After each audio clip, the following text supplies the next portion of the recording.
Pemirsa, sejumlah fakta baru kasus penganiayaan berat terhadap David Ozora mengemuka dalam drama lanjutan sidang perkara. Di tengah proses hukum yang masih berlangsung, keluarga David Ozora melalui LPSK mengajukan ganti rugi kepada para pelaku penganiayaan yang nilainya tidak tanggung-tanggung.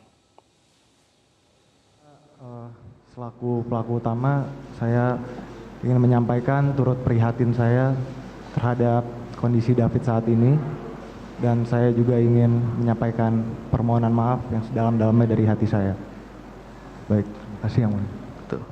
Turut empati bela rasa kondisi David pada saat ini, dan saya turut berdoa untuk pemulihan adik David agar kembali seperti sedia kala, Yang Mulia.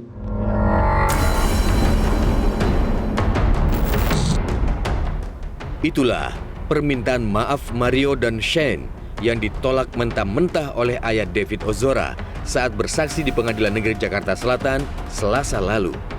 Tuluskah permintaan maaf itu? Ketika seseorang itu meminta maaf, maka yang ada adalah gestur atau postur yang menunjukkan suatu rasa empati. Dan rasa empati ini adalah merasakan apa yang sedang dirasakan oleh pihak korban. Artinya pihak korban berada dalam suasana kesedihan, maka seharusnya empati ini juga keluar dalam ekspresi kesedihan di wajahnya. Tetapi yang terlihat dari mikroekspresi ketika mengatakan hal seperti itu, ya, maka tidak ada mikroekspresi kesedihan yang muncul dari wajah Mario Dandi.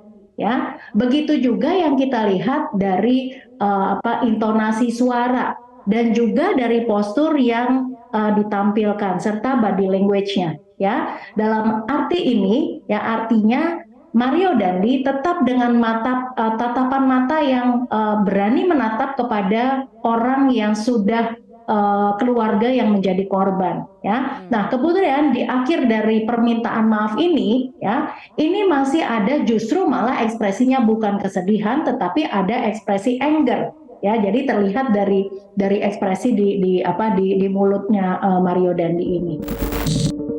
Dan mengapa Jonathan menolak permintaan maaf pelaku penganiayaan anaknya itu? Tadi sudah saya jawab, permintaan maaf sudah saya jawab bahwa lanjut di pengadilan. Artinya nggak ada maaf-maafan. Besok aja lebaran kalau mau maaf-maafan. Pastinya makin naik. Akhirnya ancaman-ancaman yang melalui voice note juga semakin banyak. Hingga akhirnya David nemuin. Tunggu saksi. Ini biar jelas ya. Saksi mengatakan ancaman-ancaman. Iya. Ancaman ini bagaimana bahasanya ancamannya? Gua jangan takut, nggak bakal gua tembak. Kalau lu batu kayak gini, gua teleponin brimob gua lo. Brimob gua. Ya, brimob. Itu yang saksi maksud seperti ancaman-ancaman Iya. tadi. Tapi masih atas nama Agnes. Handphonenya ya. Handphonenya. Tapi itu sudah kan beda kalau si Agnes sama David itu lo, LO, kamu. Kalau yang pas Denny ini lu, LU. Kan kelihatan tuh situ. Ada perbedaan. Ini handphone dipakai untuk mancing biar si David ini keluar. Selain menawari uang damai, benarkah selama proses hukum Mario Dandi mendapat perlakuan istimewa? Jelas.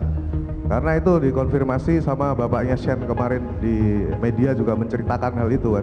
Bahkan jangankan Mario Dandi, Shane aja mau dikasih handphone, kasih duit, boleh di cross check. Ya, itu yang saksi sampaikan.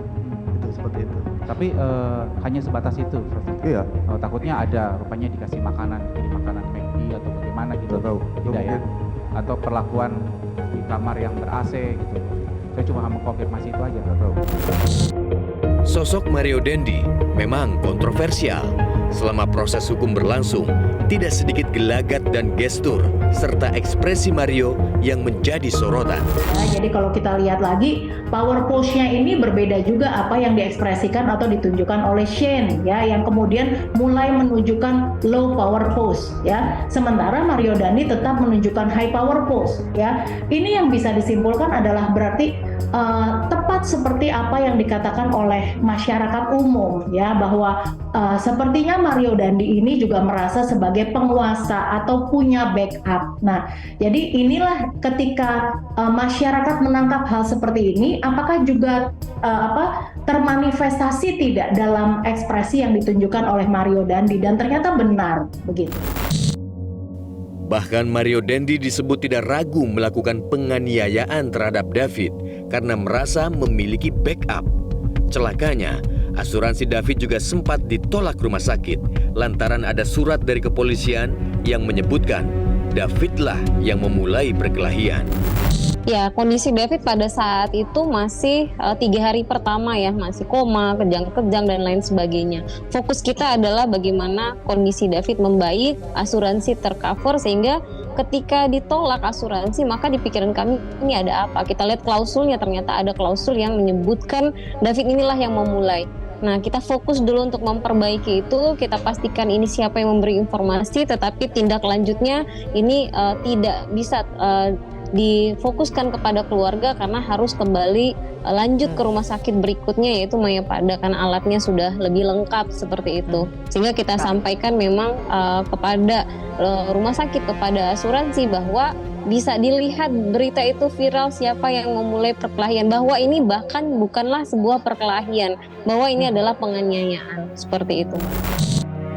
Di tengah proses hukum yang masih berlangsung, keluarga David Ozora melalui LPSK mengajukan restitusi alias ganti rugi kepada para pelaku penganiayaan berat yang nilainya tak tanggung-tanggung.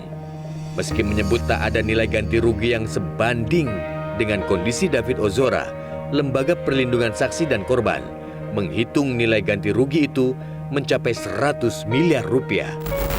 Ketika menghitung juga rasanya nggak ada nilai yang sebanding, karena memang kondisinya David Ozora, anak korban ini kan kondisinya sekarang ini tidak bisa hidup mandiri, ya harus bergantung dengan orang lain, dengan home care dan dengan orang tuanya. Nah, memang kami kemudian menghitung kemarin lebih dari 100 miliar untuk kerugian anak korban dan keluarganya. Kami sudah perhitungkan, kami juga sudah menyampaikan hasil penghitungannya kepada tim penyidik pada saat itu. Tidak hanya dihadapkan biaya restitusi yang tak kecil, terdakwa Mario Dandi dan Shane Lucas juga terancam hukuman penjara 12 tahun penjara.